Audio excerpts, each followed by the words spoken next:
제목은 이제 세상을 바꾼 박물학자 찰스 다윈의 비그로 탐험과 혁명이라는 그 주제에 대해서 말씀드리는데요.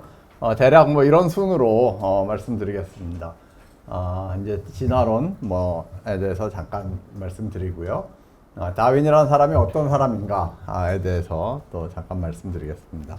예, 그리고 이제 오늘 그 중요한 주제인 그 비그로를 타고 여행을 하게 된 그 어떤 과정, 뭐 이유에 대해서 잠깐 말씀드리고요. 그리고 이제 비그로 여행이 왜 이렇게 중요했나에 대해서 기존에 알려져 있었던 그런 이제 일반적인 좀 해석에 대해서 말씀드리겠습니다. 그리고 이제 그 다음에 그런 일반적인 해석이 아니라 최근에 좀 이제 과학사학자들에 의해서 새롭게 제시가 된 해석이 있습니다.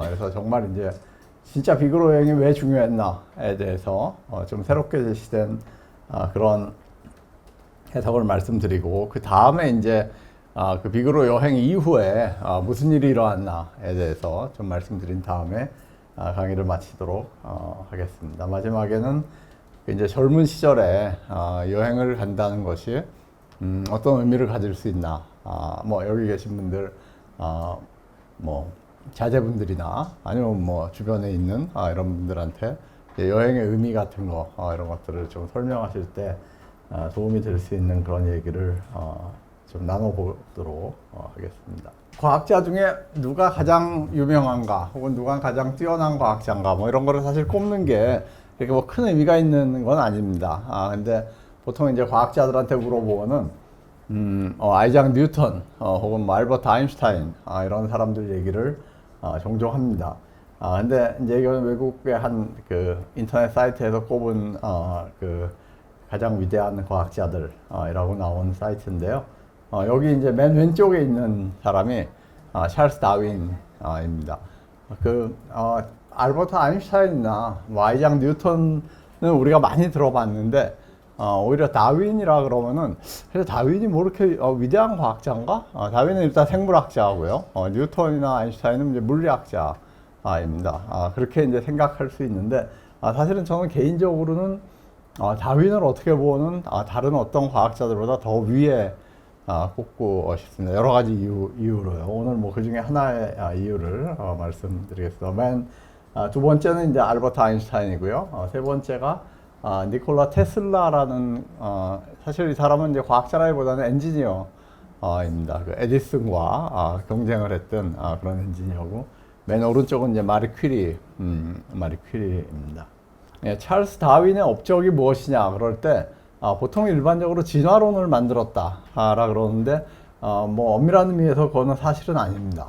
왜냐하면은 다윈 이전에도 진화론을 믿었던 사람들, 혹은 진화론을 주창했던 사람들이 꽤 여럿 있습니다. 있었고, 다윈이 뭐 맨 처음으로 진화론을 이렇게 주창을 하고 그랬던 사람은 아닙니다. 이제 나중에도 나오지만은 다윈의 가장 중요한 업적은 진화가 어떻게 일어나는가에 대한 상당히 설득력 있는 어떤 주장을 했다. 그리고 그 주장이 받아들여지면서 진화론 자체도 널리 받아들여지게 됐다. 라는 게 이제 다윈의 가장 중요한 업적입니다. 그 전에 있는 사람들도 진화론을 얘기를 했습니다. 근데 진화가 어떻게 일어나는가에 대해서 설득력 있는 설명을 내놓지 못했기 때문에 그런 이론은 그냥 무시되거나 이렇게 비판당하면서 사라지거나 뭐 이랬습니다. 그러니까 받아들여지지 않았던 거죠. 근데 다윈은 이제 처음으로 진화가 어떻게 일어난다 라는 것에 대한, 사실 지금까지도 받아들여지고 있는 그런 이론을 제시를 했고요. 그게 나중에 이제 강의에서도 나오지만 자연 선택이라는 개념입니다. 자연 선택? 말이 좀 이상한데, 자연적으로 선택된다, 뭐 이런 의미입니다. 자연적으로 선택된다. 어떤 환경에서, 특정한 환경에서 이렇게 종들 사이의 경쟁, 혹은 종 안에서 개체들 사이의 경쟁, 이런 걸 통해서 그 환경에 가장 적합한 종이 선택이 된다. 물론 거기는 시간이 굉장히 오래 걸립니다. 그러니까 뭐 1, 20년 만에 이렇게 어떤 종이 바뀌고 뭐 이러는 게 아니라 뭐 1000년, 혹은 뭐 3000년, 만년, 이런 시간이 걸립니다. 그걸 위해서는 뭐 지구의 역사도 사실 상당히 많이 늘어나야 됐고요. 지금 우리는 이제 여러 가지 증거에 따라서 지구가 한 45억 년 정도 됐다, 이렇게 알고 있는데, 뭐 이 당시만 해도 지구가 만년, 이렇게 됐다. 사실 만년 동안 그런 변화는 일어날 수가 없죠. 혹은 뭐 많이 잡는 사람들이 지구가 뭐 10만 년, 뭐 100만 년, 이렇게 지구 나이가 그 정도다. 이렇게 잡으니까 진화라는 생각이 받아들여지기 어려웠던 것입니다. 예, 진화론에 대한 또 다른 오해는 우리가 자연사 박물관이라는 데를 가면은 보통 저런 그림들이나 저 그림을 이제 3차원 조각으로 만든 이런 것들을 많이 봅니다. 예. 저 그림을 보고는 마치 인간이 원숭이에서부터 시작해서 점차 직립을 하게 되고 차근차근 진화를 하게 된 것처럼 이렇게 보입니다. 그러니까 인간의 조상은 원숭이다, 이렇게 생각이 되고, 흔히 조금 배운 사람들도 그렇게 이해를 하고 있습니다. 근데 사실 그건 아닙니다. 예, 다윈은 뭐 이런 얘기를 한 적도 없고, 또 이게 진화론도 아닙니다. 진화론의 핵심은 인간이 원숭이에서 이렇게 진화했다, 이게 아니라 인간과 원숭이가 공통조상을 가지고 있다라는 겁니다. 무슨 말이냐면은 인간과 원숭이는 어느 단계에서 갈라졌습니다. 갈라져서 인간은 인간대로 진화하고 원숭이는 원숭이대로 진화를 했던 것입니다. 그러니까 원숭이를 가만히 둔다고 거기서 인간이 나오고 이런 게 아니라는 겁니다. 예, 인간은 어느 순간에 유인원 그룹에서 갈라져 나온, 분기를 쳐서 마치 나뭇가지가 갈라지듯이 분기를 쳐서 나오고, 쟤는 이쪽으로 진화를 했다. 그게 언제냐? 한 700만 년 전, 뭐 이 정도 때쯤 이렇게 나눠져서 진화를 했다. 그러니까 모든 진화는 그런 식으로 이렇게 분기치기, 가지치기, 그런 형태로 일어나는 것이다. 뭐 이런 얘기가 이제 좀 오해를 받는 그런 것 중에 하나입니다. 예, 다윈 이전에는 모든 생명체가 어떤 자기 위치를 가지고 있고 그 위치는 변하지 않는다 라고 생각을 했습니다. 이게 이제 뭐 존재의 대사슬이다 라고 흔히 불렸던 것인데요. 맨 밑에는 광물이 있습니다. 광물이 있고, 그 다음에 풀이 있고요. 뭐 여기 나무가 있습니다. 동물이 있고, 그 다음에 이제 인간이 여기 위치에 있습니다. 인간 위에는 천사가 있고, 천사 위에는 신이 있습니다. 요런 어떤 위계, 그러니까 사다리 같은, 혹은 어떤 사슬 같은 그 연쇄가 있는데, 그것들은 이제 자기 위치를 가지고 있고 변하지 않는다라는 게, 그러니까 우리의 위치가 어디냐, 이거를 인식하는 게 중요하다. 우리의 위치는 천사와 동물 사이에 있는 그런 위치다. 그리고 그거는 절대로 불변하는 이런 것이다. 그랬는데, 이제 진화론에 따르면은 그게 아니라 사실 저 멀리 원시 시대로 올라가면은 모든 생명체는 다 하나의 어떤 원시 생명체에서 시작해서 결국 이제 수십억 년의 시간을 거치면서 지금처럼 이렇게 복잡한 형태로 진화한 것이다.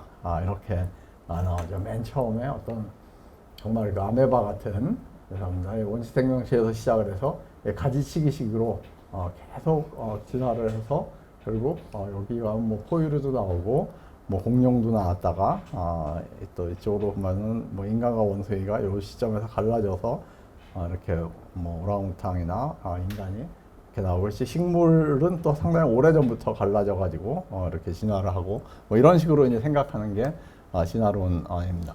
근데 사실 이 이미지도 좀 엄밀하게 보고는 우리한테 좀 오해를 가져올 수 있는 그런 이미지입니다. 흔히 뭐 많이 사용되는 생물학에서 이미지인데요. 개통수라고 불리는 트리 오브 라이프, 개통수라고 불리는 그런 이미지인데, 이게 사실 뭐 틀린 건 없습니다. 근데 어떤 오해를 불러일으킬 수 있냐면은 지금까지 살았던 수많은 종들이 결국 인간을 만들기 위해서 살아왔던 거구나. 인간이 그 꼭대기에 있구나. 꼭대기에. 만물의 영장이다. 뭐 이런 식의 얘기. 꼭대기에 있구나. 이렇게 이제 생각하기 쉬운 그런 이제 이미지입니다. 그래서 이 나무를 이용해서 어떤 진화의 가계도를 그리면은 인간이 꼭대기에 위치하기가 굉장히 쉽습니다. 근데 사실은 이제 그렇지가 않고, 진화는 계속 갈라져 나가는, 그러니까 지금 인간은 지금 존재하는 수천 가지, 수만 가지의 종 중에 하나이다. 그럼 이걸 어떻게 표현을 할까? 그러다 최근에는 나무가 아니라 원형으로 표현을 합니다. 원형으로. 가운데에서 출발해서 계속 가지를 쳐서 결국 원주에는 지금 현존하고 있는 수많은 종들이 같이 자리를 잡고 있고 인간도 그 중에 하나이다. 인간은 내가 만물의 영장이기 때문에 세상의 모든 것들을 내 마음대로 이용할 수 있다. 이런 생각이 아니라 다른 종들과 더 협력해서 같이 이 지구를 잘 이용을 해서 살아가야 되는 그런 존재 중에 하나다. 뭐 이런 식으로 인식하는 식으로 그림들이 바뀌고 있습니다. 예, 그 코페르니쿠스가 이제 지동설, 지구가 우주의 중심이 아니라 지구는 태양의 주위를 돈다라 그랬고요. 다윈이 이제 진화론을 제창을 했고 알버트 아인슈타인이 상대성 이론을 얘기를 했습니다. 근데 이 세 이론에 사실은 좀 비슷한 부분이 있습니다. 이게 이제 과학의 역사에서 어떻게 보면 가장 중요한 혁명적인 이론 중에 하나들인데요. 어떤 점이 비슷하냐면은 약간 상식과 좀 위배가 됩니다. 이 세 가지 이론이 다. 코페르니쿠스가 지구가 돈다 그랬는데 여기 계신 분들, 뭐 저도 그렇지만 태어나서 죽을 때까지 정말 한 번도 지구가 돈다는 걸 느끼고 죽질 못합니다. 우리는. 네, 그렇죠. 지구가 도는데 얼마나 빨리 도냐면요. 1초에 수백 미터씩 갑니다. 자전을 하는 그 속도가. 1초에 수백 미터. 예, 1초에 수백 미터를 가면은 그걸 왜 못 느끼지? 우리가? 사실 그런 질문이 제기가 됐었습니다. 코페르니쿠스한테. 예. 근데 그 증거가 없어요. 예, 우리가 보는 증거는 다 태양이 떴다가 지고, 달이 떴다 지고, 별이 돌고, 행성이 움직이고 하는 그런 겁니다. 지구는 가만히 있어요. 우리가 보는 증거는.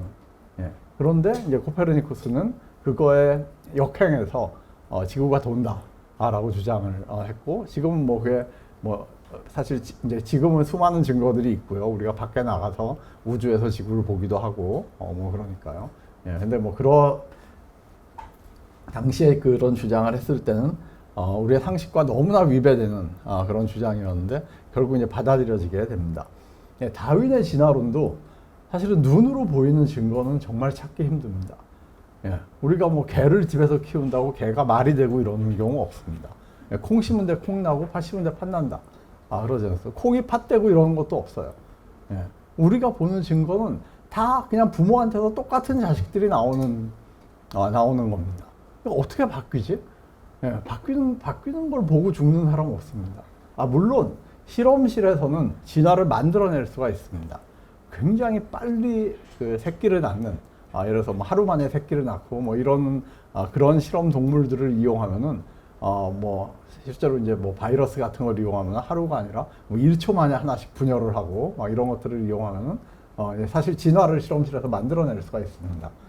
근데 일상적인 우리의 삶 속에서는 동식물들이 바뀌는 걸 보지를 못해요. 바뀌는 걸 보지를 못하는데 다윈은 이제 진화가 어떤 생명체의 본질이다 라고 이제 주장을 했던 겁니다. 예, 그러니까 상식에 좀 위배되는 거죠. 아인슈타인은 상대성 이론에서 뭐 오늘 강의 주제는 아니지만요. 시간에 대해서 얘기합니다. 시간. 우리는 태어나서 죽을 때까지 모든 사람에게 시간은 다 똑같이 갑니다. 예, 지금 저한테 5분이 갔으면은 여기 계신 분들한테도 5분이라는 시간이 갔습니다. 예, 저한테 5분이 갔는데 여기 계신 분들한테 10분이라는 시간이 가고 이런 거 없습니다. 저 시계가 아까 2시에 시작해서 지금 이제 17분인데 예, 똑같은 시간이 우리한테 다 흐릅니다. 근데 아인슈타인은 그거에 반대했습니다. 시간이 절대적이지 않다. 시간의 흐름은 상대적이다. 어떻게 상대적이냐면은 운동을 하는 물체는 시간이 천천히 간다. 라고 이제 주장을 했습니다. 예, 그게 이제 아인슈타인의 특수 상대성 이론의 핵심입니다. 빨리 운동을 하면은 거기서 시간이 조금 천천히 간다. 예, 그래서 뭐 비행기를 타고 지구를 평생 돌면은 그분한테는 시간이 예를 들어서 70년에 뭐 0.000001초 정도 적게 갑니다. 예, 거의 구별을 못하죠. 그런데 언제 구별이 되냐면은 빨리 갈 때. 예, 빛의 속도로 간다. 그러면은 실제로 빛의 속도로 가면은 시간이 정지합니다.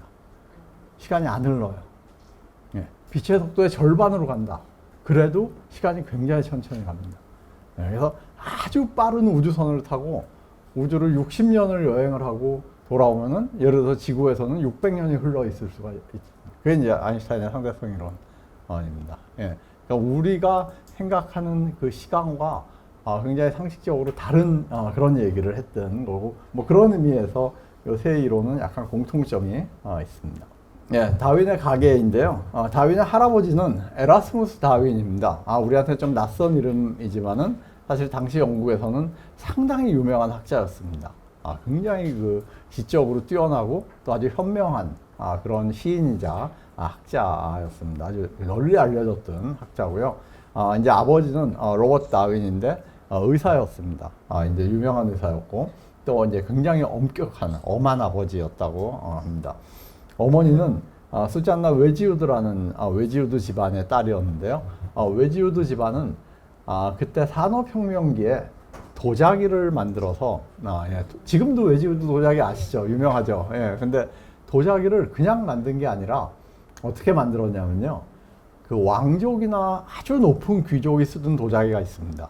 예, 그거는 이제 굉장히 그 아주 그 숙련된 장인들이 정말 애를 써서 뭐 수많은 실패를 겪고 그러면서 그 하나를 건져서 너무 멋진 도자기를 만들어서 이제 왕한테 납품을 했던 그런 도자기인데요. 이 웨지우드는 도자기를 대량 생산을 하면서도 그런 퀄리티의 도자기를 만드는데 성공을 했습니다. 예, 도자기를 대량 생산을 하면서 왕이나 뭐 백작이 쓰는 그런 도자기를 만들어내는데 성공을 했고, 그게 이제 그 가마솥에 온도를 재는 가마솥이 막 뭐 1800도 이렇잖아요. 그러니까 일반적인 온도계로는 온도를 잴 수가 없습니다. 그래서 이제 정말 숙련된 장인들이 그걸 감각적으로 알았던 그런 건데 그걸 온도를 재는 어떤 방식을 만들어냅니다. 그러면서 가마솥의 온도를 컨트롤하면서 대량 생산을 했는데 그 퀄리티는 뭐 왕이 쓰던 이런 도자기를 만들어내는데 성공을 합니다. 엄청나게 팔렸겠죠. 왜냐하면 중산층들이 이제 그런 도자기를 사서 쓰기 시작을 했으니까 엄청나게 팔리고 엄청난 부를 축적을 합니다. 예, 그러니까 산업혁명 그 시기에 아주 자수성가한 굉장한 부자, 잘 알려진 그런 부자 집안의 딸이었습니다. 그래서 둘이 이제 결혼을 해서 다윈의 남매를 낳았는데요. 다윈 자신도 엠마 웨지우드라고 사촌과 결혼을 합니다. 웨지우드 집안의 사촌과 결혼을 해서 뭐 다윈 집안도 원래 잘 사는 집안이었는데 또 처가가 너무 부잣집 그 처가랑 결혼을 해서 어떤 의미로는 평생 약간 먹고 살 걱정 없이 연구만 이렇게 평생 할 수 있었던 그런 사람이었습니다. 우리한테 흥미로운 거는 이 에라스무스 다윈이 진화론 비슷한 거를 주장을 했던 사람이었습니다. 에라스무스 다윈의 생명의 법칙이라는 책이 있는데요. 거기 보면은 중간에 이런 얘기가 나옵니다. 온열 동물이 하나의 살아있는 섬유로부터 비롯되었다고, 그리고 그 안에 스스로의 고유한 활동을 통해 계속해서 개선해 나갈 수 있는 능력을 지니고 있으며 그 개선된 특질이 대대로 후손에게 전달할 수 있는 능력을 가지고 있다고 상상하는 것은 너무 대담한 상상일까? 그러다 그 밑에 세계는 창조된 것이 아니라 점진적으로 진화해 온 것이다. 그것들은 아주 작은 시작으로부터 조금씩 생겨나 그 안에 내재한 기본적 힘들의 활동을 통해 발전해 왔다. 라는 그런 구조를 담고 있습니다. 그러니까 이게 무슨 뭐 어떤 증거에 의해서 이런 얘기를 한 건 아니지만 세상이 어떤 한순간에 지금의 모습으로 창조된 것이 아니라 서서히 발전되면서 바뀌어져 왔다라는 굉장히 당시로서는 좀 하기 힘든 이런 생각을 이렇게 내비쳤던 학자였습니다. 예, 젊었을 때 다윈의 모습이고요. 오른쪽은 이제 노년의 다윈의 모습입니다. 다윈은 이제 수염을 길게 기르고 하얀 수염을 길게 기른 모습인데요. 그래서 사실 누가 봐도 저 사람은 찰스 다윈이다 라는 것이 알려졌고, 나중에 이제 다윈이 종의 기원을 내고 많은 사람들의 비판과 어떤 풍자의 대상이 됩니다. 당시로서 굉장히 받아들이기 힘든 그런 이제 주장들이었죠. 그래서 이제 그런 모습들이 여기저기 실립니다. 이거는 다윈의 사진입니다. 당시에 이제 사진기가 있었을 때였고요. 1881년에 찍은 그런 사진입니다. 이제 대학 교육과 비그로 여행으로 넘어가겠는데요.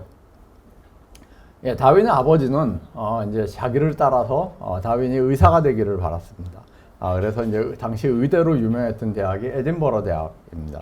에딘버러 대학에 입학을 시켰는데 다윈은 그 해부하고 이런 걸 너무 싫어했습니다. 싫어해서 이제 의사가 되는 공부를 안 하고 이제 뭐 속된 말로 이제 농땡이를 치고 막 놀러 다니는 거 좋아하고 막 이러니까는 아버지가 화가 나서 케임브리지 대학으로 이제 전학을 시킵니다. 근데 그 목적은 이제 의사가 안 되면 목사가 되라라고 케임브리지 대학으로 전학을 시켰는데 신학에도 그렇게 큰 흥미를 느끼질 못합니다.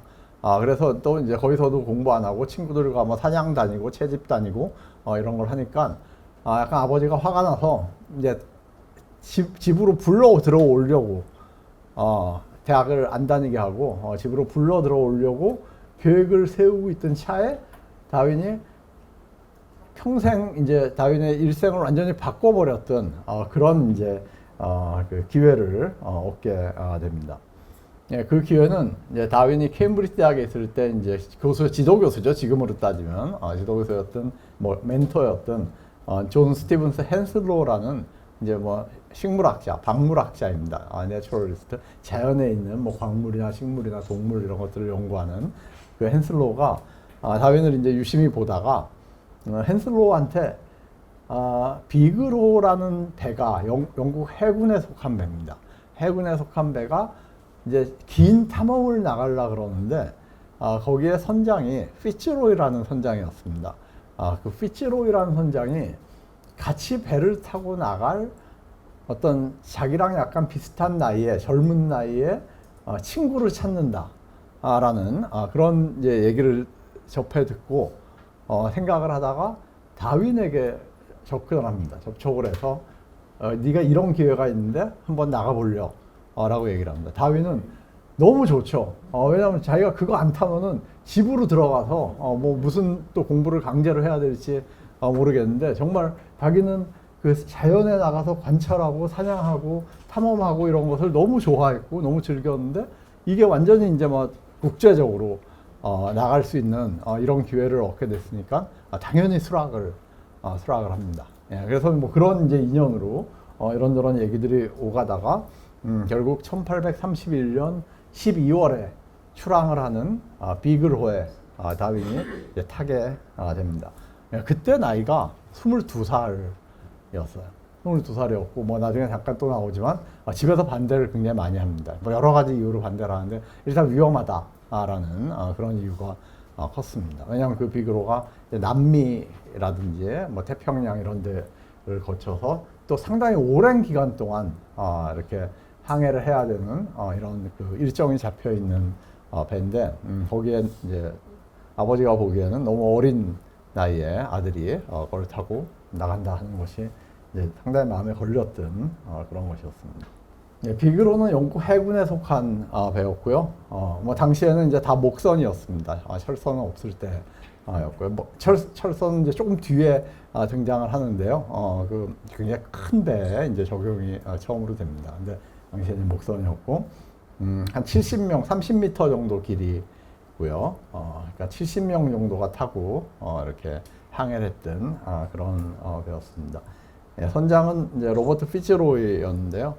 이 비그로가 1차 항해 때도 피츠로이가 선장이었습니다. 그리고 이제 2차 항해, 다윈이 탔던 거는 비그로의 2차 항해였는데, 이렇게 나이를 보면은 1805년 태생입니다, 피츠로이가. 그러니까 다윈보다 4살 많습니다. 4살 많고, 2차 항해 때 26이었습니다. 피츠로이의 나이도. 그러니까 70명의 선원을 거느리는 선장이 26이었고, 다윈은 22살. 이었고요. 그렇게 해서 오른쪽 이제 사진이 피츠로이 선장입니다. 대략 이제 밑에 화물을 싣고 그 위에 한 층이 있고 거기에 이제 보통 선원들이 이렇게 머무는 그런 층이고 이제 위에 위가 있고요. 위에 한 층이 더 있고 이 전장 길이가 30m 정도 됐던 그런 배였습니다. 당시에 이제 비그로에서 매주 성경 읽기 모임이 이렇게 진행이 됐는데요. 피츠로이 선장이 주도를 했습니다. 이 성경 읽기 모임은.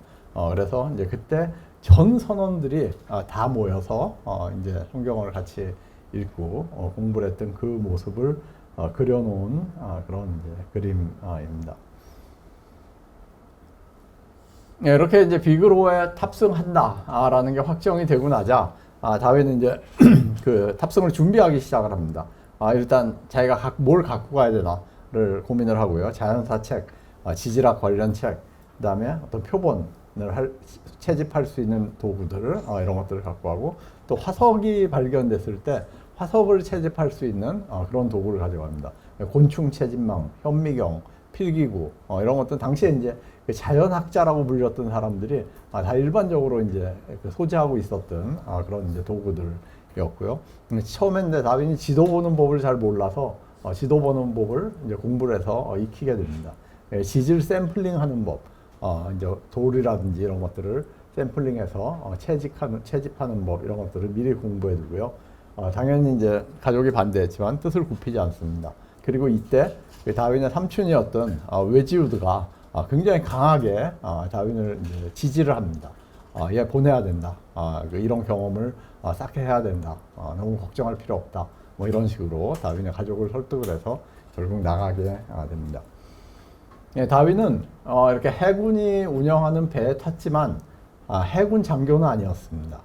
민간인 신분이었고요. 또 급여를 받는 직책도 아니었습니다. 급여가 없이 가는 직책이었습니다. 게다가 보통 이런 배에는 공식 자연학자가 탑니다. 근데 이 배는 공식 자연학자는 없었고 다윈이 공식 자연학자는 아니었습니다. 그건 아니었고, 그러니까 다윈의 직책이 굉장히 좀 애매한 그런 직책이었습니다. 그러니까 선장이 그런 걱정을 했습니다. 피츠로이 선장이 이거 한 5년 정도 걸리는 항해인데 5년 동안 자기가 바다에 나가 있다 보면은 자기 자신이 너무 약간 외로워질 것 같다. 왜냐하면 선장은 일반적인 선원들이랑은 다르잖아요. 한급 당연히 위에 있기 때문에 선원들한테 자기의 개인적인 얘기라든지 뭐 고충이라든지 이런 거를 이렇게 같은 수준에서 대화할 수 있는 상대가 아무도 없습니다. 그 배에는. 자기 혼자예요. 오히려 선원들은 자기들끼리 대화하면서 뭐 얘기하면서 이렇게 그 외로움을 달랠 수 있지만은 선장은 이제 그런 게 없다는 거죠. 그래서 그런 걱정을 하다가 말벗입니다. 쉽게 얘기해서. 자기랑 비슷한 또래 말벗이 한 명 있었으면 좋겠다. 그래서 이제 가장 비슷한 직책으로 다윈을 불렀던 이름이 젠틀맨 컴패니언이라는, 컴패니언은 뭐 친구 이런 뜻인데요. 그러니까 젠틀맨 친구. 그러니까 약간 수준이 있는 그런 어떤 자기랑 비슷한 또래의 친구를 한 명을 자기가 데리고 가는 그런 식으로 다윈을 데리고 갔습니다. 그러니까 좀 애매한 직책이죠. 이게 뭐 공식 자연학자 이런 것도 아니고 그런데 그 배에서의 다윈의 위치는 꽤 높았습니다. 왜냐하면 매일 선장과 함께 둘이서 밥을 먹고 또 선장이랑 붙어 다니면서 얘기를 하고 그러니까 일반 선원들이 보기에는 자기들보다는 한급 높은 사람이다 라고 이렇게 생각을 했던 거죠. 예, 보통 이제 일반 선원들은 선장과 밥을 같이 먹지 않습니다. 자기들끼리 식사를 하죠. 예, 그래서 뭐 그런 애매한 위치로 이제 이 항해에 승선하게 됩니다. 예, 로버트 피츠로이라는 사람은 이제 다윈보다 4살 연상이고요. 그게 젊었습니다. 그죠? 70명이 타고 5년 동안 항해하는 배를 선장으로 운영했던 사람인데 26밖에 안 됐어요. 지금 생각을 하면 참 26이면 저희 이제 대학 요즘 졸업하는 이런 대학 졸업하고 군대 갔다 오면 뭐 그 정도 나이 또 안 되는 그런 사람이 이거를 전체를 지휘해서 탐험을 했던 겁니다. 그리고 본인이 기상학 연구자였습니다. 기상학 연구자로 상당히 프라이드가 있었던 사람이고요. 아까 제가 일기예보 말씀드렸는데 영어로 이제 weather forecast라고 그럽니다. 근데 이 forecast란 말, 예보라는 말을 피츠로이 선장이 최초로 만들었습니다. 실제로. 예. 그래서 지금 우리가 예보 많이 하는데 그 일기예보 할 때 그 예보라는 단어를 그 전에 없었습니다. forecast라는 단어가 없었는데 이게 뭔가 이렇게 일기를 미리 예측한다. 이거를 어떻게 표현을 하면 좋을까 고민을 하다가 이걸 이제 포캐스트라고 만들고 지금은 사실 포캐스트란 말이 굉장히 많이 쓰입니다. 네, 뭐 테크놀로지 포캐스트 그럼 기술 예측, 기술을 미래 기술이 어떨지 예측을 한다. 뭐 이런 개념으로 많이 쓰이고요. 나중에 이제 비그로 여행을 갔다 와서 1840년대에는 뉴질랜드 총독을 지냅니다. 그러니까 상당히 이제 그 성공적으로 해군에서 이렇게 승진을 해서 뉴질랜드 총독을 지냈는데 이게 이 사람이 말년에 좀 굉장히 비극적인 일이 있었습니다. 굉장히 독실한 기독교인이었는데요. 이제 자신이 지휘한 비그로 항해가 다윈의 진화론을 낳았다라는 그런 세간의 평가에 굉장히 괴로워했습니다. 괴로워하고 그래서 나중에 이제 뭐 사실 이게 결정적인 이유는 아니었겠지만 계속 괴로워하고 좀 우울증 같은 거를 겪다가 60세에 스스로 이제 목숨을 끊습니다. 예, 자살로 생을 마감했던 그런 좀 비극적인 그런 어떤 죽음을 겪었던 사람이고요. 어쨌건 이제 둘이 처음 만났을 때 다윈은 이제 피츠로이가 굉장히 권위적이고 뭐 대하기 굉장히 힘든 사람이다라고 생각을 합니다.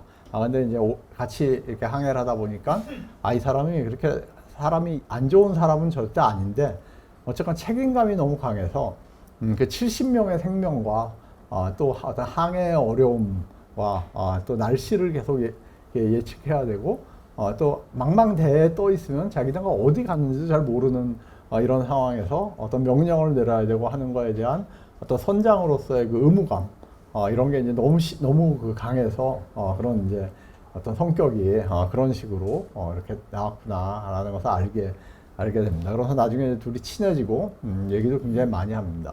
근데 항상 모든 경우에 의견이 똑같았던 건 아닙니다.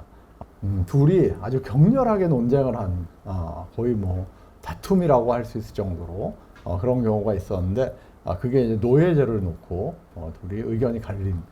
그래서 아주 거의 뭐 싸움을 하다시피 그 정도 주먹 다짐을 하고 막 이런 건 아니지만 거의 뭐 그 정도에 갈 정도까지 이렇게 의견 차이를 봤던 경우들도 있습니다.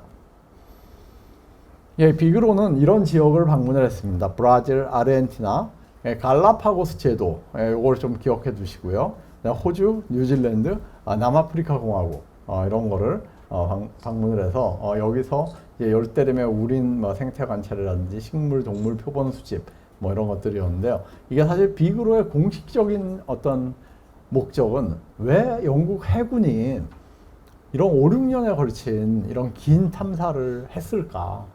예, 그거의 핵심적인 이유는 남미에서 먹는 물이 어디 있느냐라는 것을 탐사하기 위해서 그랬습니다. 예, 그러니까 사람이 먹을 수 있는 물, 이런 게 어디에 있느냐라는 걸 탐사하기 위한 그게 이제 해군의 공식적인 목표였습니다. 왜 그러냐면은 나중에 남미를 식민지화한다든지 거기서 뭐 전쟁을 한다든지 이런 일이 생겼을 때 영국 군대가 거기 파견이 된다든지 그랬을 때 가장 중요한 거는 먹을 물이 어디 있느냐 하는 거를 알아야 되는 그런 겁니다. 어디 물은 먹어도 되고 어디 물은 먹으면 안 되고 이런 것들을 알아내기 위해서 탐험을 했던 것입니다. 근데 거기에 이제 다윈이 끼어서 이런 여러 가지 일들을 수행을 했던 것이죠. 이거는 이 뒤에 보이는 이 산은 이제 비그로가 탐험을 하다가 이렇게 처음으로 발견한 산입니다. 예. 혹시 산의 이름을 아시는 분 계세요? 응? 모르겠어요. 제가 전혀 모르실 문제를 내진 않겠죠. 예? 알 수 있을 것 같은 문제.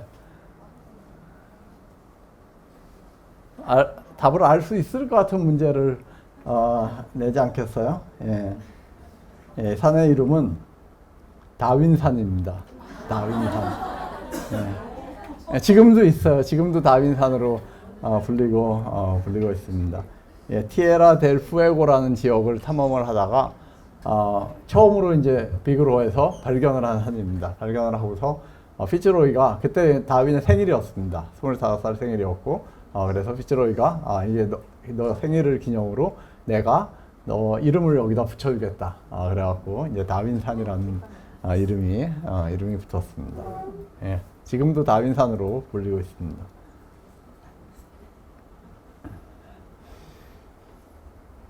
예, 이게 이제 전반적인 비그로 일정인데요.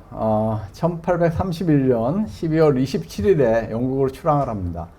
그래서 영국을 출항을 해서요. 여기가 영국이고 대서양을 건너서 이제 남아메리카에 도착을 합니다. 남아메리카에 도착을 하고 요 연안들을 계속 탐사를 합니다. 남아메리카 연안. 그러니까 이게 여기로 남아메리카에 와서 이걸 돌아서 갈라파고스 군도에 갔다가 그 다음에 태평양으로 나갑니다. 태평양으로 가서 이쪽으로 와서 뉴질랜드에 갔다가 호주에 갑니다. 호주에 갔다가 이렇게 와서 아프리카의 희망봉을 돌아서 다시 남미에 잠깐 들렸다가 영국으로 귀환을 합니다. 예, 근데 이게 왜 이렇게 오래 걸렸냐? 그렇게 오래 5년씩 걸릴 막 이런 건 아닙니다. 이 여행이. 그런데 사실 대부분의 시간은 여기 보시다시피 남미의 해안선을 탐사하는 겁니다. 아까 말씀드렸듯이 영국 해군의 가장 큰 목적은 남미 해안선에서 어디에 사람들이 정착할 수 있고 어디에 먹을 물이 있고 이러느냐, 어디에 원주민들이 살고 있고 그런 것을 알기 위해서 여기에서 보시면은 계속 왔다 갔다 합니다. 이 남미 해안선에서 왔다 갔다 계속 하다가 계속 왔다 갔다 하다가 31년에 배가 출항을 했는데요. 35년에 갈라파고스 군도에 들립니다. 여기 들리고 여기 들린 뒤에는 이제 바로 태평양으로 나갑니다. 태평양으로 나가서 뉴질랜드에 왔고 뉴질랜드에서 오스트레일리아에 왔고 그다음에 여기 인도네시아 쪽에 잠깐 들렸다가 그다음에 인도를 거쳐서 아프리카로 갑니다. 뭐 이런 식의 거였습니다. 그러니까 대부분의 시간은 남미 해안에서 탐험을 하는데 남미 여러 나라를 계속 왔다 갔다 하면서 탐험을 하는데 시간을 보냅니다. 예, 그리고 해서 아프리카를 경유해서 귀환한 게 36년 10월 2일에 영국의 항구에 무사히 도착을 합니다. 예, 그래서 만으로 거의 5년 거의 걸렸던 그런 탐사였습니다. 예, 다윈이 이제 그 브라질의 리오데자네이로 뭐 지금도 유명한 도시죠. 도착을 하고서 이제 처음에 그 정글에 들어갑니다. 정글에 들어가서 정말 깜짝 놀랍니다, 다윈이. 깜짝 놀라는데요.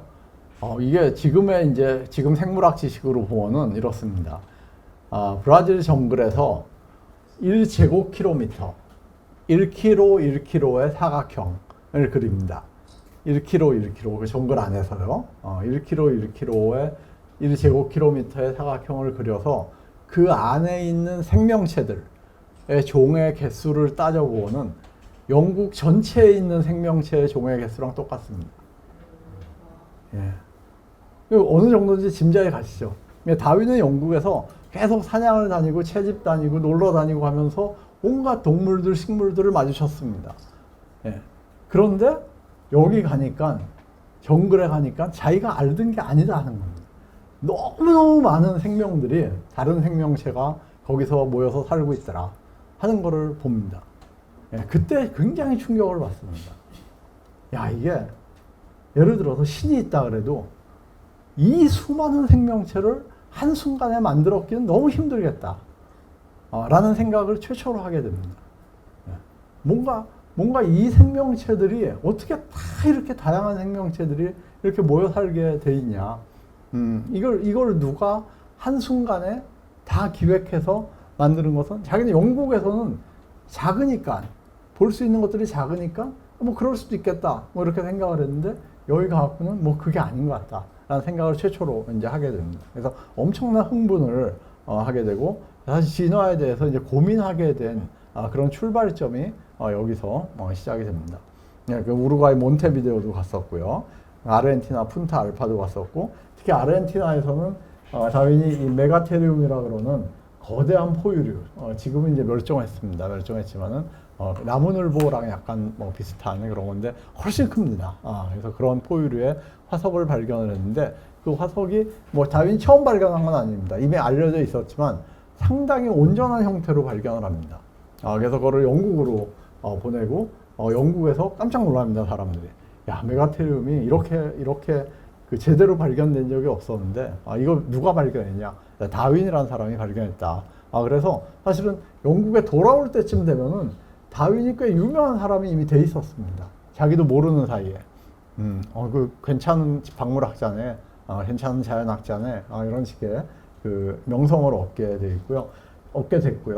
그다음에 하여튼 이 모든 과정에 대해서 다윈은 이제 박물학자이기 때문에 꼼꼼하게 기록을 합니다.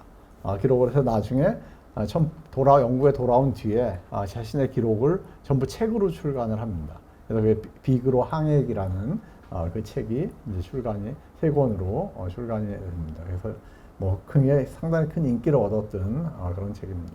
갈라파고스 군도 사진입니다. 멋있죠. 저도 가보고 싶어요. 못 가봤습니다. 예, 근데 이게 그 생물학을 하는 사람들한테는 약간 성지입니다. 갈라파고스 군도 성지순례 비슷한 거예요. 저희가 그 기독교 믿는 분들이 뭐 예루살렘 가갖고 성지순례 했다 이러듯이 생물학을 하는 사람들은 이 갈라파고스 군도를 죽기 전에 한 번은 갔다 와야 된다. 뭐 이런 저걸 합니다. 예, 근데 사실 이렇게 보고는 정말 그 아무도 안 사는 그런 황량한 곳 같지만 실제로 안 그렇습니다. 실제로는 관광객들이 꽤 많아요, 지금. 꽤 많고 그래서 약간 문제가 됩니다. 너무 많은 사람들이 온다. 와서 망치고 있다. 거의 자연을 망치고 있고 사람들을 좀 제한을 해야 된다. 근데 이 갈라파고스 군도가 어느 나라 거냐면 지금 에콰도르 겁니다. 여기 보시면은 여기가 이제 에콰도르고요. 남미의 에콰도르고 여기 갈라파고스 군도인데요. 여기서 한 1000km 정도 떨어져 있다 그럽니다. 그래서 비행기로 에콰도르에서 비행기로 보통 가는데 근데 하여튼 관광객들이 너무 많고 이 관광객 중에는 생물학을 하는 사람들이 꽤 있습니다. 그래서 생물학 그 학회라든지 이런 데서 갈라파고스 군도 가는 뭐 여행 같은 거를 기획을 해서 사람들을 모집해서 같이 가기도 하고 그럽니다. 다윈의 족적을 한번 따라가 보자. 뭐 이런 생각이죠. 그래서 지금도 가면은 뭐 이구아나나 이런 그 생명체들이 독특한, 그러니까 갈라파고스 군도에 약간 딴 데 이구아나랑 좀 다른 그런 것들이 이렇게 많이 있고요. 뭐 사람이 별로 없어서 이제 사람 무서워하지도 않고 이렇게 그런다고 그럽니다. 네, 다윈은 그 갈라파고스 군도에서 거북이들을 몇 마리 이제 가지고 옵니다. 가지고 와서 영국으로 나중에 갖고 가요. 갖고 가는데 그 거북이가 꽤 오래 살아요. 오래 살아서 얼마 전까지 살았습니다.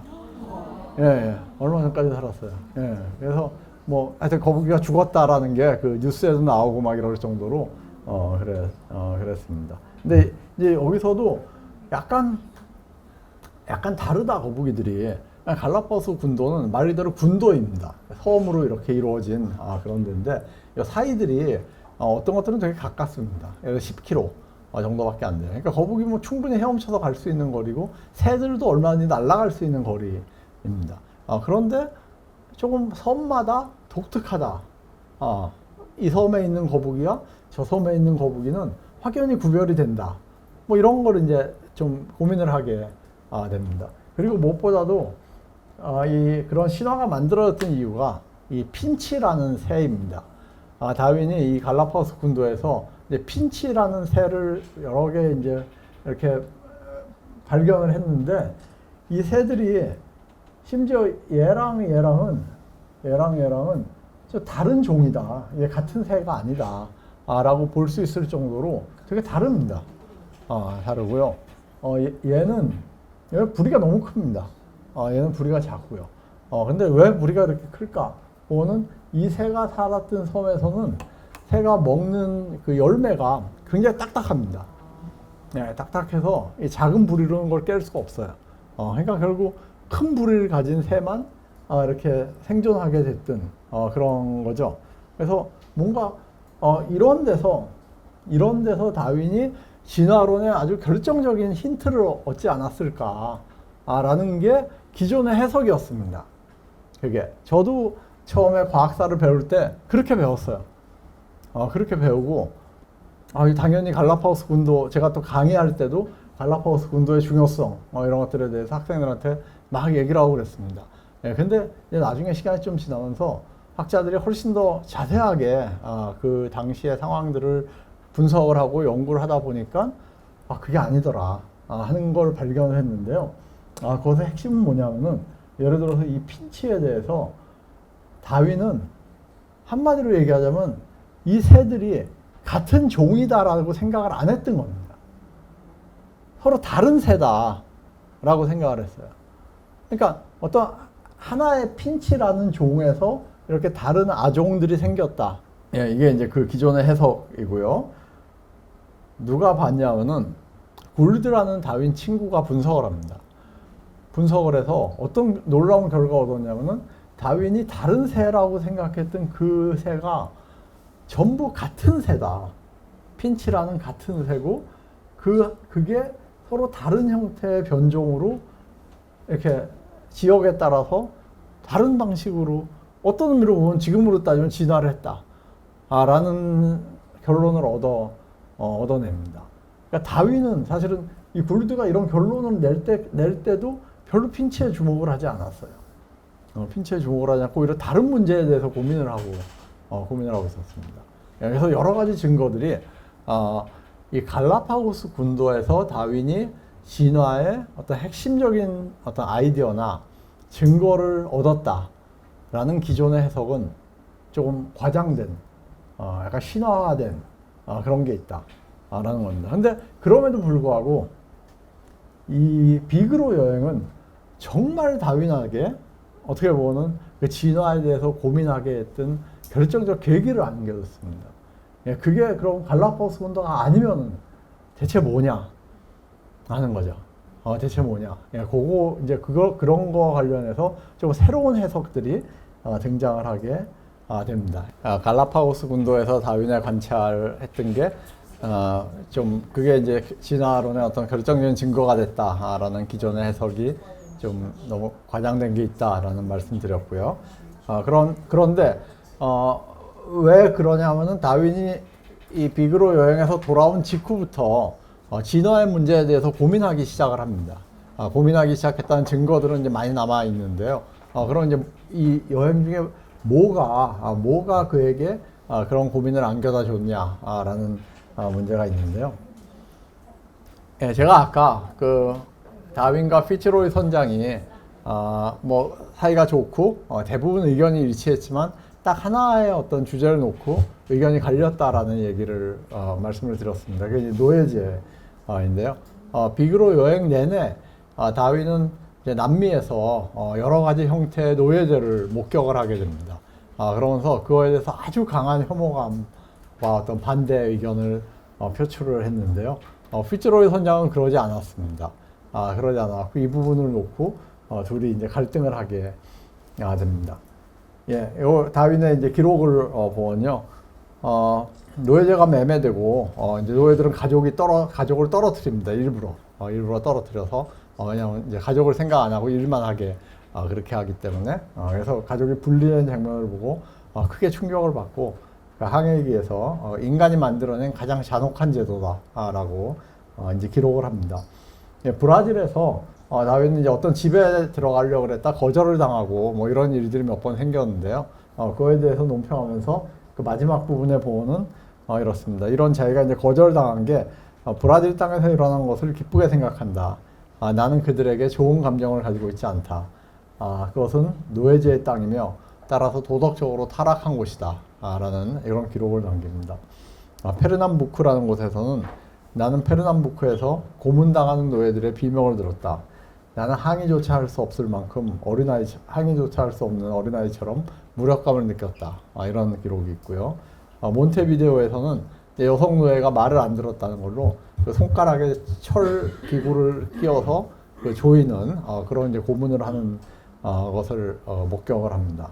그리고 어린 소년이 그냥 컵을 건넸다는 이유 하나만으로 이제 구탈당하고 하는 장면들을 목격을 하면서 인간이 인간한테 자행하는 어떤 폭력과 억압의 극단성을 체험하게 됐다. 뭐 이런 이제 얘기들을 기록을 합니다.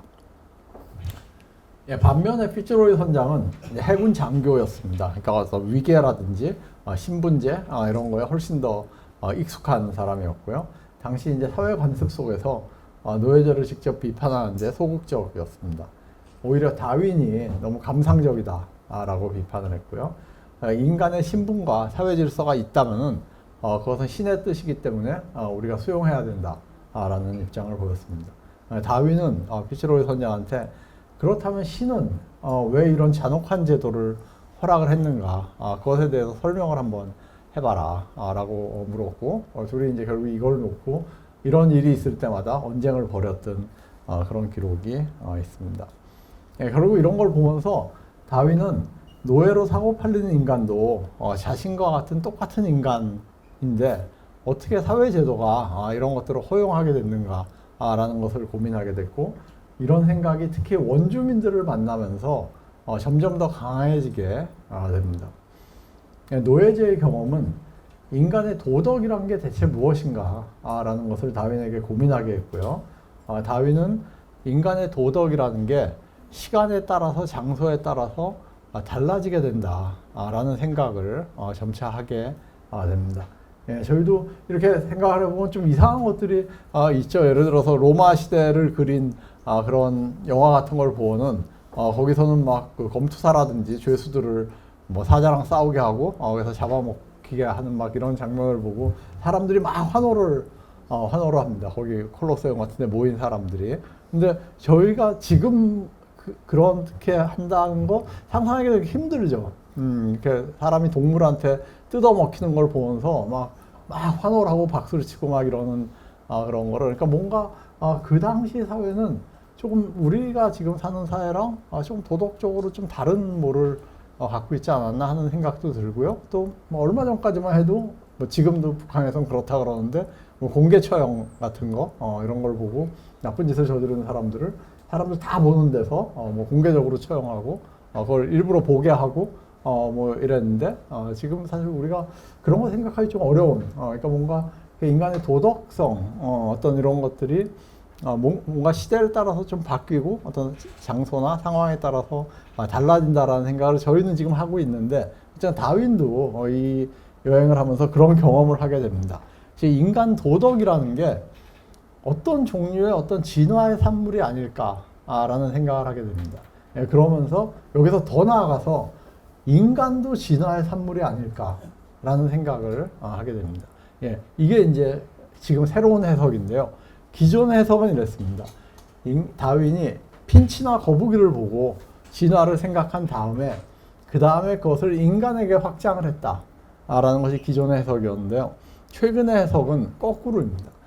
다윈이 진화를 고민하게 됐던 것은 인간의 문제를 놓고 먼저 고민을 하기 시작을 했고 나중에 그것을 자연에게서 증거를 찾았다라는 것이 이제 최근에 달라진 해석입니다.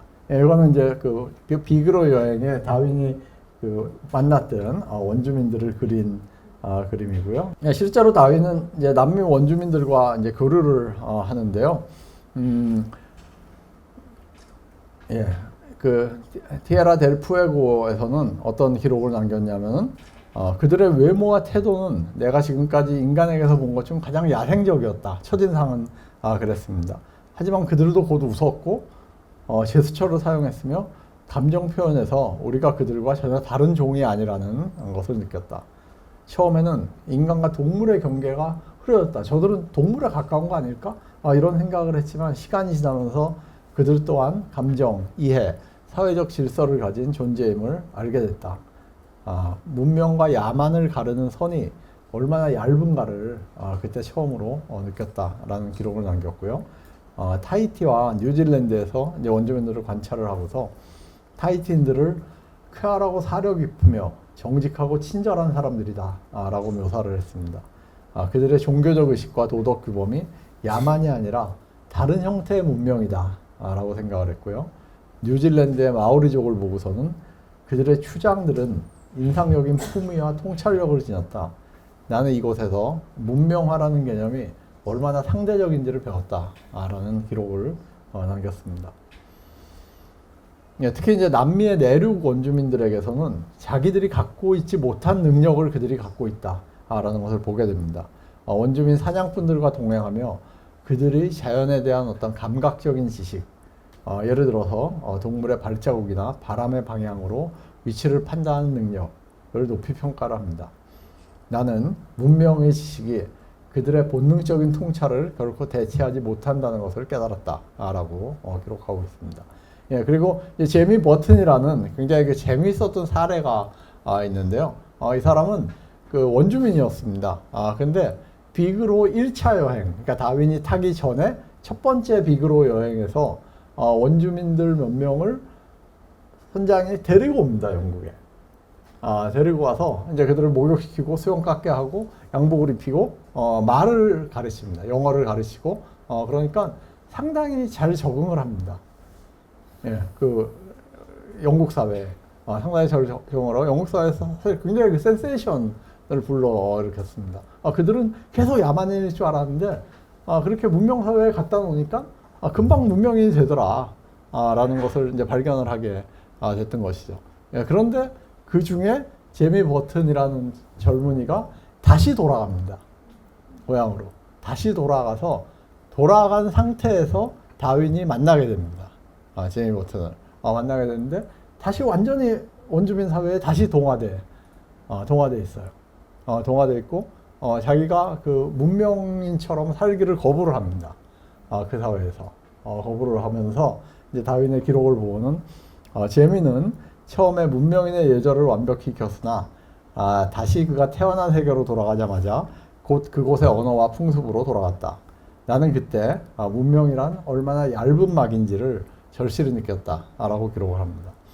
나중에 이제 자꾸 이런 그 탐험가들이나 선교사들이 와서 이들한테 기독교를 가르치려고 그럽니다. 기독교를 가르치려고 그러고 왜 우리를 기독교를 개종시키려고 그러냐라고 물어보니까 세상에는 신이 있고 악마가 있기 때문에 그렇다. 악마를 쫓아내야 되기 때문에 너희가 신을 믿어야 된다. 라고 이제 선교사들이 얘기를 하는데 이 제미 버튼은 우리 사회에는 악마가 없다. 우리 사회에는 악마가 없기 때문에 우리는 기독교를 믿을 필요가 없다. 그러니까 우리한테 그거를 강요하지 마라. 라고 그런 식으로 강하게 저항하는 그 모습을 보이고 다윈이 그거에 대해서 기록을 남깁니다. 네, 제가 말씀드렸듯이 지금까지의 상식은 다윈이 비그로 여행에서 생명체가 진화한다고 생각을 하고 그 다음에 이제 종의기원을 썼습니다. 사실 종의기원이란 책에서는 인간에 대한 얘기는 한마디도 안 나옵니다. 다 동물, 식물에 대한 얘기만 나와요. 인간에 대한 얘기는 한마디도 없습니다. 그리고 12년 있다가 인간의 유래라는 책을 썼는데 그때 진화를 인간에게까지 확장을 해서 적용을 하는 일을 했다라고 나는 게 이제 기존의 해석이었는데요. 최근에 새로운 해석은 다윈이 비그로 여행에서 가장 고민했던 것은 동식물의 문제가 아니라 인간의 문제였다. 인간의 문제. 왜 저들은 나와 표면적으로 다른가? 그렇지만 왜 저들은 같은 인간인가? 인간의 진화를 어떻게 봐야 될 거냐? 사회에 따라서, 문명에 따라서 인간이 다르게 생활하고 하는 것을 어떻게 해석해야 될 건가? 왜 노예제는 이 사회에서 존속을 하고 왜 그것이 나쁜 것이라는 얘기를 내가 할 수 있는가? 뭐 이런 문제에 대해서 깊이 고민을 했고 결국 내린 결론은 인간은 다 같은 존재이다. 다만 사회 환경에 따라서 조금씩 다른 방식으로 살고 있을 뿐이다. 라는 식의 결론을 내렸고 이 결론을 나중에 자연세계에 적용을 하려고 했다. 그리고 그렇게 해서 나온 책이 종의기원이다. 라는 것이 지금의 해석입니다. 예, 과학적 협동에 대해서 말씀드리는데요. 조셉 후커, 가운데 찰스 라이엘, 그 다음에 찰스 다윈 세 명인 다윈과 절친한 그 동료들이었습니다. 조금 있다가 이들의 이제 역할이 왜 중요했나는 역할이 잠깐 등장을 하는데요. 예, 창의성에 대해서 굉장히 오래 연구한 이제 하우라는 사람이 있습니다. 학자가 있는데 사람이 천재성의 설명이라는 책에서 이런 얘기를 합니다. 창의적인 사람의 4가지 특성인데요. 첫 번째는 거인의 어깨 위에 올라간 경우가 많다라는 겁니다. 즉, 이 사람은 더 멀리 보는데 그 이유가 이미 살았던 어떤 거인의 어깨 위에 있기 때문에 더 멀리 보는 사람이다. 창의적인 사람은 가장 최근의 발전을 토대로 자신의 업적을 구축한다. 창의적인 사람은 다른 사람들과 특히 이제 다른 창의적인 사람들과 협동을 하는 경우가 많다. 창의적인 사람은 문제를 극복하기 위한 싸움에 지치지 않는다. 뭐 이런 네 가지 특성을 얘기했는데 저는 이 중에서 이제 세 번째 특성을 잠깐 언급을 드리려고 합니다. 왜냐하면은 이 세 번째 특성은 다윈과 맞지 않는 것처럼 보입니다. 왜냐하면은 다윈이 비그로 여행을 갔다 온 다음부터 편두통에 시달리게 됩니다. 이게 평생 앓았던 병이 생기는데요. 아마 남미에서 어떤 독충한테 물렸기 때문에 그런 일이 생겼을 거다라고 이제 학자들은 추측을 합니다.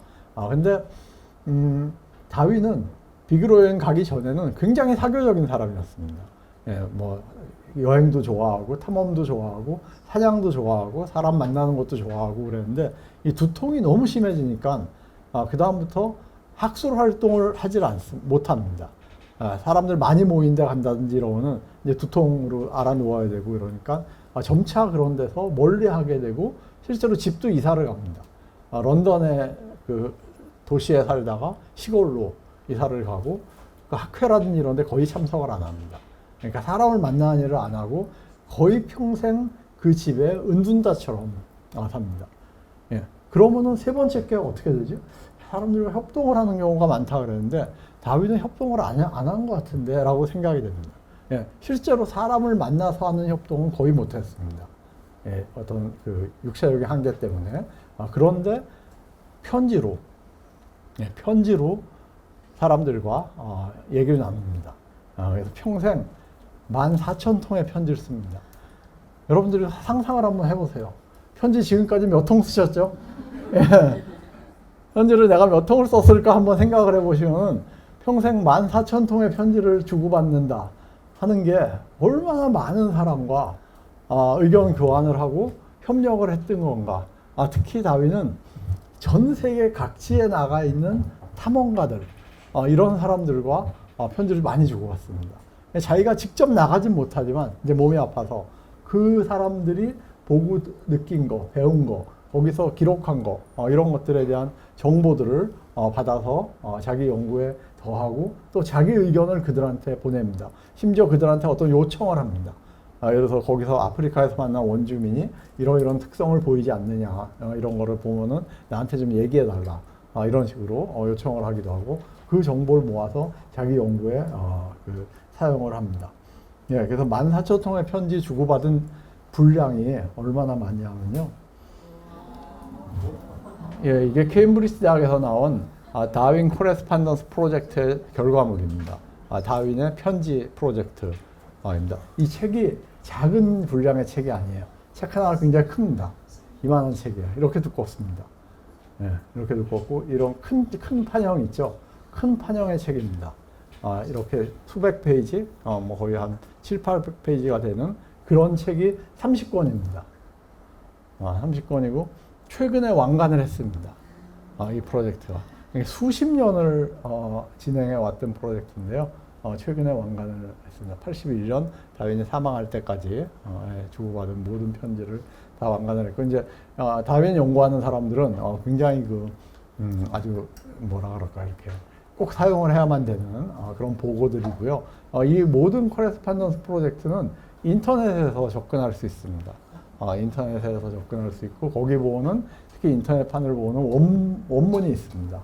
편지 손으로 쓰는 원문들이 있고 그거에 대한 이제 지금 풀어 쓴 그런 편지들이 나오고 또 그거에 대한 해설들이 나옵니다. 중간중간에 들어가는 사람 이름이라든지 동식물 이름이라든지 뭐 이런 것들에 대한 해설들. 사실 엄청난 프로젝트였고요.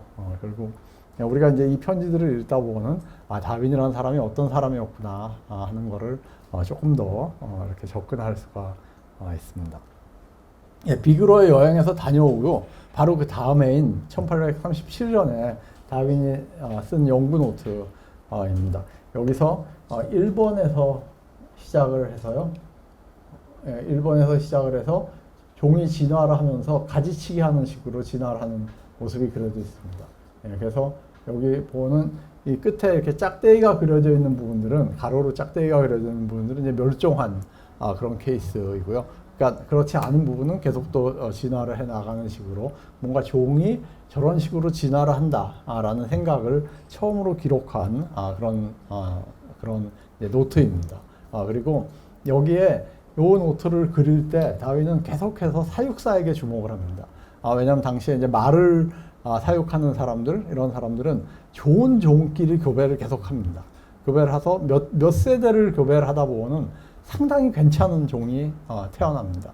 괜찮은 말이 태어난다든지, 뭐 괜찮은 소를 만든다든지, 이런 식으로 하는데, 그거는 사육사가 계속 좋은 것들만 이렇게 새끼를 치게 하기 때문에 그렇습니다.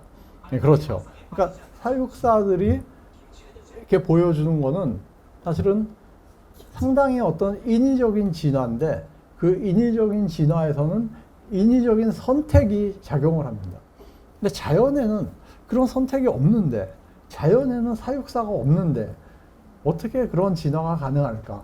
어떻게 자연 선택이 가능할까라는 문제를 고민하게 됩니다. 자연에는 이렇게 종을 선택해주는 사육사가 없다.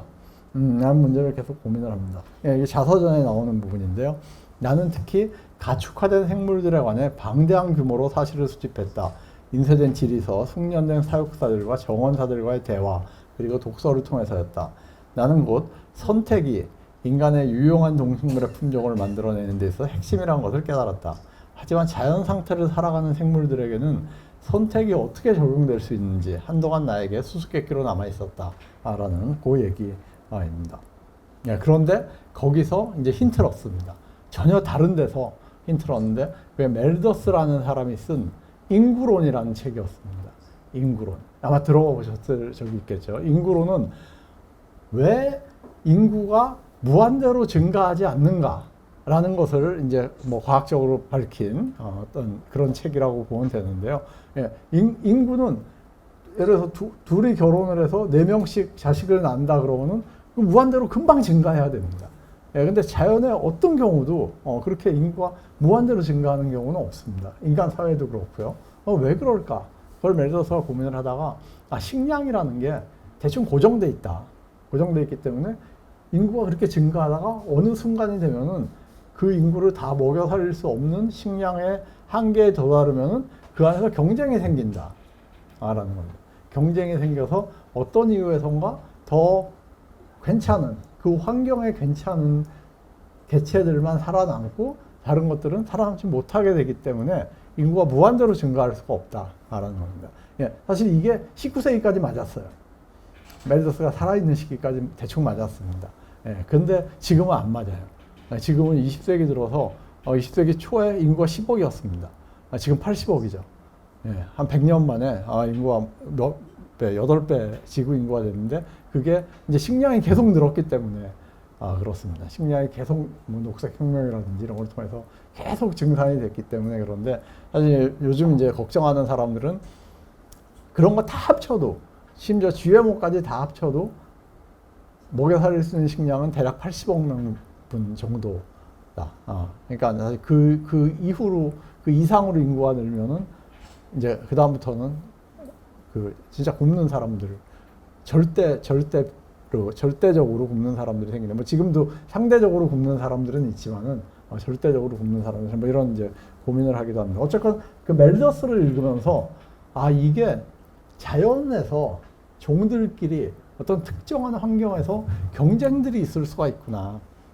그럼 그게 뭐 먹이를 두거나 하는 경쟁일 수도 있고, 아니면 뭐 더 다른 걸 두고 일어나는 경쟁일 수도 있지만은, 어쨌든 종들 사이에 경쟁이 있고, 개체들 사이에 경쟁이 있고, 그래서 그 특정한 환경에 더 적합한 개체는 살아남는 방식으로 진화를 하고, 그렇지 않은 거는 서서히 멸종하는 방식으로 이렇게 퇴화를 하는구나 라는 생각을 다윈이 하게 됐던 겁니다. 멜더스가 밑에 보시면 멜더스가 인구 증가의 결과로 인간의 활동에서 일어나는 것이라 설명한 바를 자기는 자연 속에서 수행하는 것으로 바꿨다라는 게 이제 자기가 진화의 처음에 제가 말씀드린 다윈의 업적은 진화의 메커니즘을 설득력 있게 보인 것이다. 라는 그 메커니즘이라는 게 자연 선택이구나. 자연 선택이 일어난 이유는 생존 경쟁이구나. 생존 경쟁을 통한 자연 선택으로 이루어지는 진화라는 그거를 다윈이 주창을 했다라는 것이고, 그게 당시에 다윈의 노트에 나와 있는 부분입니다. 멜더스를 읽고 이제 자기가 기록한 그런 내용이고요. 예, 그리고 이제 이 얘기를 아무한테도 안 합니다. 아무한테도 안 하고, 왜냐하면 당시 그 기독교 사회에서 다윈은 그 어린 딸이 이렇게 앓다가 죽는 경험을 합니다. 근데 그때 이제 다윈이 아니 이 어린 딸이 아무 죄도 없고 태어나서 어떤 죄도 저지르지 않고 몇 년을 살았던 그런 어떤 존재인데 아무 이유 없이 앓다가 세상을 떠나는 이게 신의 뜻이냐. 약간 그때부터 좀 본인 자신이 그 어떤 종교라든지 신에 대해서 좀 회의적인 입장으로 많이 이렇게 기웁니다. 그렇지만 그럼에도 불구하고 당신은 워낙 기독교의 힘이 강했던 사회고요. 그러니까 이제 그런 얘기를 하질 못하고 혼자서만 가지고 있습니다. 그러다가 1844년에 후커라는 친구한테 보낸 편지에서 처음으로 그 얘기를 합니다. 자기의 생각을 처음으로 얘기를 하는데 거기 보시면은 나는 수많은 농업 및 원예 서적들을 읽었고 사실들을 모으는 일을 결코 멈춘 적이 없다. 마침내 한 줄기 빛이 비치기 시작했고 나는 이제 거의 확신하게 되었다. 내가 처음에 가졌던 생각과는 반대로 종은 불변하지 않는다는 것, 종은 변한다는 것. 지금 이 얘기를 하는 거는 이것은 마치 내가 살인을 자백하는 것 같은 그런 기분이다. 라는 그 구절을 남깁니다. 이 구절이 되게 유명한 구절입니다. 살인을 자백하는 것 같은 그 정도로 어떤 심적 부담이 큰, 그것도 친구한테 얘기하는 건데도 그 정도로 심적 부담이 큰 그런 거다라는 구절을 담고 있는 편지입니다. 예, 어쨌건 요 시점이 되면은 다윈은 진화에 대해서 확신을 하게 되고 여러 가지 이제 증거들을 모으기 시작을 합니다. 예, 그런데 책을 출판하진 않아요. 아마 평생 죽을 때까지 종의 교훈을 쓰지 않으리라고 생각했을지도 모릅니다. 근데 이제 갑자기 이후에 계속 조계 연구만 해요. 조계 연구만 8년에 걸쳐서 조계 연구만 하는데 이제 종의 교훈의 기원인데요. 갑자기 변수가 생깁니다. 예, 다윈이 모르는 사람한테서 편지를 받아요. 편지에는 두툼한 책의 원고까지 들어있었습니다. 예, 알프레드 러셀 월러스라는 자연학자였는데요. 월러스는 인도네시아에서 현장 연구를 하고 있었던 사람입니다. 인도네시아 섬들에서 동식물을 연구하고 있는 사람인데 거기서 생명체가 진화를 한다라는 확신을 갖게 됩니다. 그리고 이제 증거도 많이 수집을 해요. 그래서 그걸 담은 책을 편지와 함께 다윈한테 보냅니다. 그게 1858년, 1858년에 편지를 보내요. 갑자기 자기가 평생 생각했던 진화에 대한 얘기를 딴 사람이 먼저 다 해놨던 월러스가 책도 거의 썼어요. 이거 어떡하지? 갑자기 고민이 되기 시작을 합니다. 고민이 되기 시작해서 이제 친구들을 불러 모아서 자기가 이런 편지를 받았는데 너희도 알다시피 나는 오래전부터 이 생각을 하고 있었다. 근데 그 친구들은 다 알죠. 이제 후커한테 이미 편지도 보냈고 그런 얘기들도 다 공유가 되고 그랬는데 다 아는 상태에서 라이엘과 후커가 이제 개입을 합니다. 개입을 해서 월러스한테 연락을 해요. 연락을 해서 사실은 당신이 편지를 쓴 찰스 다윈이 이 진화에 대해서는 이미 오래전부터 얘기를 했던 사람이다. 근데 지금 이 당신의 편지를 받고 굉장히 당혹스러워 하고 있는데 왜냐하면 당신이 책을 쓰면은 우선권이라는 게 과학에서 우선권이라는 게 다 당신한테 가버리기 때문에 좀 이걸 어떻게 뭐 조율할 수 없겠냐 뭐 이런 식으로 편지를 쓰는데 아마 지금 같으면은 사람들이 무슨 얘기냐 내가 당연히 크레딧을 받아야지 내가 책도 다 썼는데 뭐 이렇게 얘기할 텐데 월러스라는 사람은 그냥 한마디로 인간성이 너무 좋은 사람 인간성이 너무 좋은 사람 아니 정말 자기가 존경하던 이 학자 다윈이 그런 생각을 했으면 당연히 이게 다윈한테 가야지 왜 내가 먼저 이걸 뺏을 생각 전혀 없다 라고 얘기를 합니다. 얘기를 해갖고 그래서 이제 그런 조정을 통해서 둘 이름으로 월러스와 다윈의 둘 이름으로 논문이 발표가 됩니다.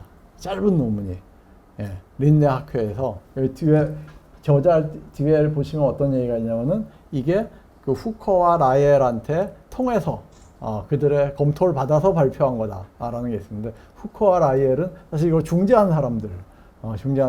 월러스와 다윈을 중재해서 그래서 공동 저술의 형태로 짧은 논문이 발표가 됩니다. 발표가 되고 다윈은 그때부터 집필을 하기 시작을 합니다. 막 집필을 해갖고 원래는 종회기원 되게 두껍습니다. 몇백 페이지예요. 그거의 원래 생각은 한 10배 정도 생각을 하고 있었어요. 원래 생각은. 진짜 두꺼운 책을 써서 아무도 이 책에 대해서 딴지를 못 걸게 하는 그런 책을 생각을 하고 있었는데 지금 막 그런 책 쓸 게 아니죠. 그냥 빨리 써가지고 빨리 완성을 해야 되는 그런 상황이어갖고 후닥닥 씁니다. 후닥닥 써서 그 다음에 1859년 11월 24일에 종회기원 초판이 나오고 이미 다윈이 이런 책을 쓰고 있다. 그 책이 나올 거다라는 소문은 다 학계에 영국 사회에 돌았던 상태였고요. 책이 출판되자마자 1250부가 바로 매진이 됩니다. 그리고 이제 종회기원은 계속 판형을 거듭해서 조금씩 바꾸고 수정해서 5판, 6판까지 갑니다. 6판이 되면은 좀 많은 내용이 바뀝니다. 종회기원에서 많은 내용이 바뀌지만 핵심적인 아이디어는 다 그대로 있죠. 그 2009년에 그 화장실이 어딘지 모르겠는데요. 어느 화장실에서 종회기원 초판이 우연히 발견됐다 그럽니다. 예. 발견돼서 그게 그 경매에 나왔어요. 경매에 나와서 8천만 원에 팔렸던 그런 게 있고 당시에 그 신문 찾아보시면은 언론에 다 한국 언론에도 많이 보도가 됐던 그런 사건입니다. 예, 종회기원은 그림이 없습니다. 그림이 없고 전부 말로 서술되어 있는데요. 딱 한 장의 그림이 들어 있습니다. 이 한 장의 그림이고 이게 이제 트리 오브 라이프라는 개통수에 대한 그림입니다. 여기서 이제 생명체들이 이렇게 쭉 시작을 했다가 예를 들어서 얘는 쭉 가다가 여기서 멸종합니다. 멸종하고 얘도 쭉 가다가 멸종하고요. 예. 얘는 가다가 여기서 멸종하고 얘도 여기서 멸종하고 근데 얘는 이제 살아남습니다. 계속 가지치다가 살아남고 중간에 이렇게 가다가 또 수많은 종들이 멸종을 하고 근데 여기까지 쭉쭉 올라갑니다. 올라가서 중간에 이제 생략된 부분이고요. 쭉 가서 결국 이제 여기 지금 우리가 보는 지금 우리가 보는 여러 생명체들을 이렇게 맨 위에 만들어 놓고 있는 그런 건데요. 이게 지금 우리는 이렇게 보고 여러 생명체를 보고 있지만 그 뿌리로 가면은 뭐 지금 비슷한 것 같아도 사실 굉장히 다른 것들이 뿌리는 굉장히 다른 것들이 있고요. 지금 되게 달라 보여도 오히려 뿌리로 가면 되게 비슷한 이런 것들도 있고 뭐 그런 것들을 표시를 하는 겁니다. 예, 그래서 이게 생명체고 사실은 이게 약간 나무 모양 같지는 않고요. 이렇게 봐도 뭐 약간 초목 비슷한 그런 모양인데 엄밀히 보면은 이게 나무도 아니고 초목도 아닙니다. 왜냐하면 우리가 풀을 보면은 풀 전체가 다 살아 있거든요. 근데 나무도 그렇고요. 근데 얘는 보면은 중간에 죽은 부분이 훨씬 많습니다. 멸종한 부분이 훨씬 많고 맨 위에만 살아 있는 거예요, 사실. 맨 위에만 살아 있고 그래서 요거 비슷한 게 뭐냐면은 산호입니다, 산호. 산호를 보면은 산호 밑에 부분은 다 죽어 있는 겁니다. 죽어 있는 거고 위만 살아 있는 거죠. 산호는 위가 계속 살면서 성장을 하는 그런 건데 약간 그 비슷한 느낌이라고 생각하면 됩니다. 예, 그래서 트리가 아니라 나무가 아니라 어떤 생명의 산호, 산호와 더 비슷하다. 코럴, 산호는 영어로 코럴인데요. 코럴 오브 라이프에 더 비슷하다라는 뭐 그런 해석도 있습니다. 예, 종회기원은 이제 진화론이다. 근데 사실 뭐 제가 처음에 말씀드렸듯이 이건 너무 단순한 얘기고요. 왜냐하면 다윈의 진짜 업적은 진화의 메커니즘을 밝힌 것이다라는 거기 때문에요. 그리고 사실 진화라는 말도 안 나옵니다. 종회기원에 딱 한 번 나와요. 딱 한 번.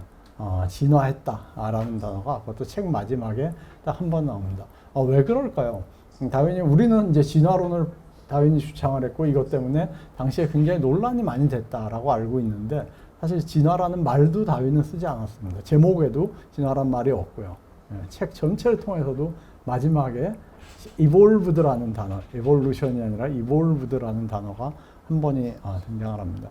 그 이유 중에 하나는 사실은 어떤 의미에서 evolution이라는 말이 오히려 종교적인 색채를 훨씬 많이 담고 있었던 말입니다.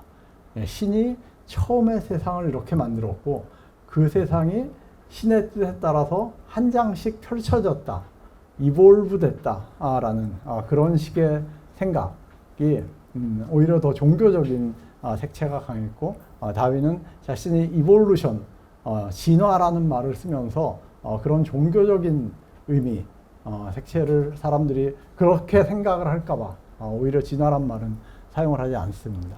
예, 변이를 동반한 계승이란 말이 가장 많이 쓰였던 말입니다. 조금씩의 차이들, 그 차이들을 동반을 한 부모에서 자식으로, 자식에서 또 자식으로 계승이 되는 그 차이들이 계승이 되고 나중에 그 차이가 벌어져서 심지어 서로 다른 종이라고 볼 수 있는 그런 종들이 생기는 뭐 이런 생각을 했던 것입니다. 1871년에는 인간의 유래를 냈고요. 여기서는 이제 진화를 인간에게 적용을 합니다. 그리고 그 다음에 인간과 동물의 감정 표현에 대해서라는 책을 씁니다.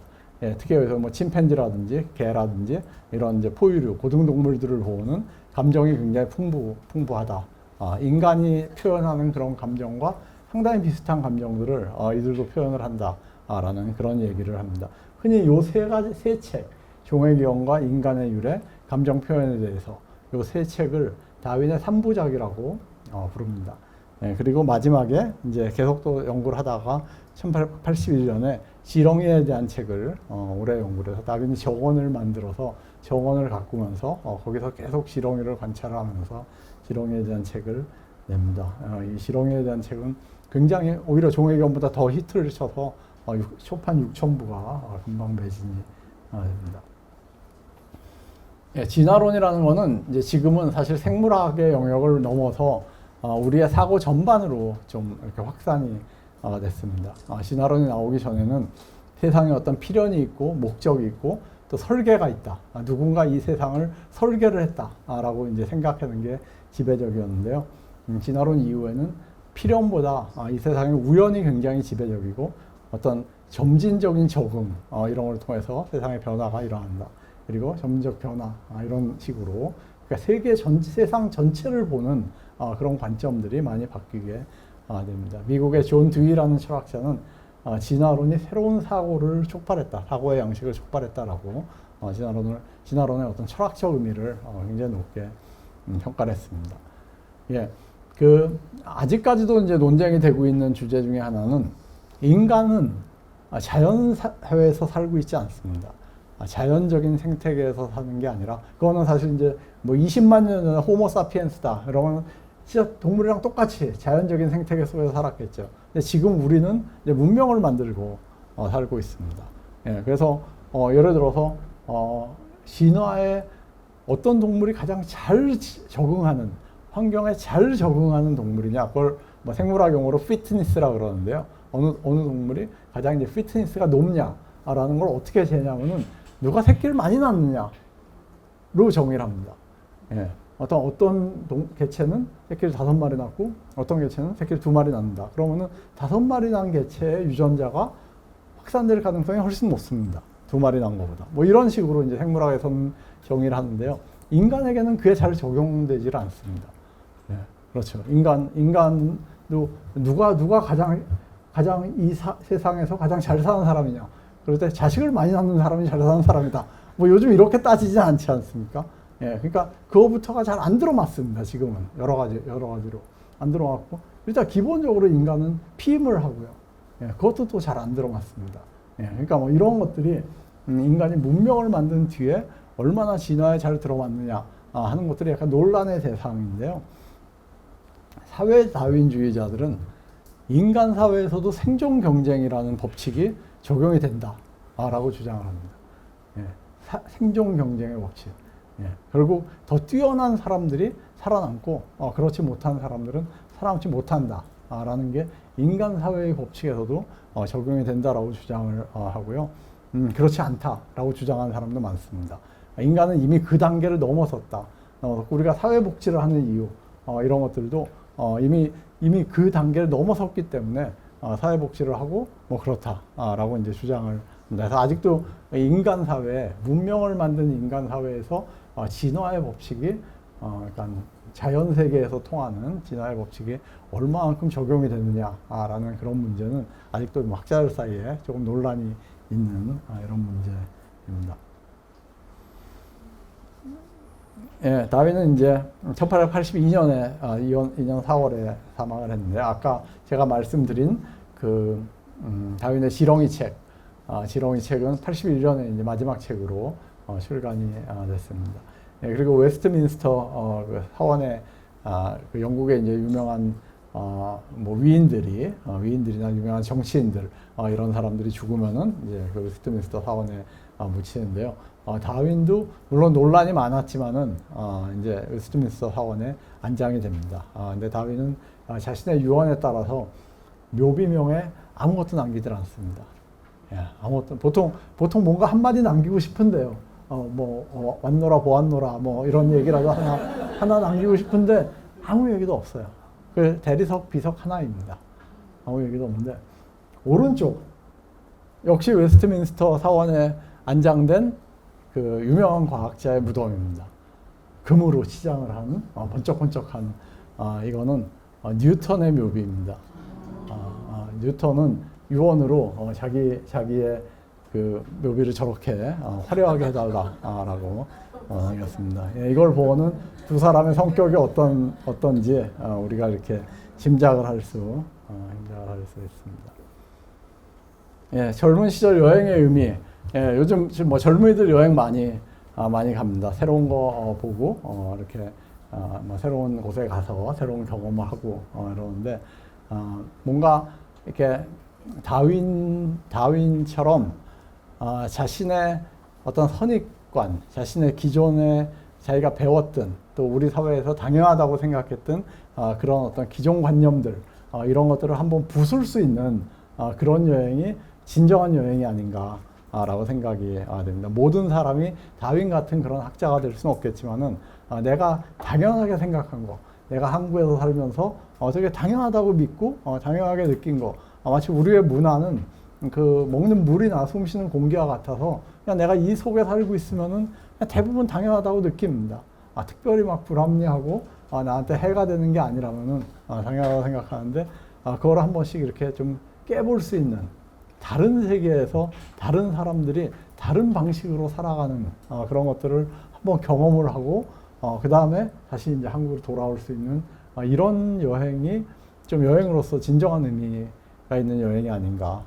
새로운 데 가서 이렇게 뭐 사진 찍고 인스타그램에 올리고 막 이런 게 아니라 이렇게 뭔가 기존 관념을 한번 송두리째 좀 흔들 수 있는 이런 경험을 할 수 있는 그런 여행이 좋은 여행이고 아마 주변에 계신 뭐 자제분이나 젊은이들이 그런 여행을 하고 싶다라 그러면 그것을 좀 적극적으로 지원해 주시기를 부탁드리면서 오늘 강의 마치도록 하겠습니다. 예, 고맙습니다.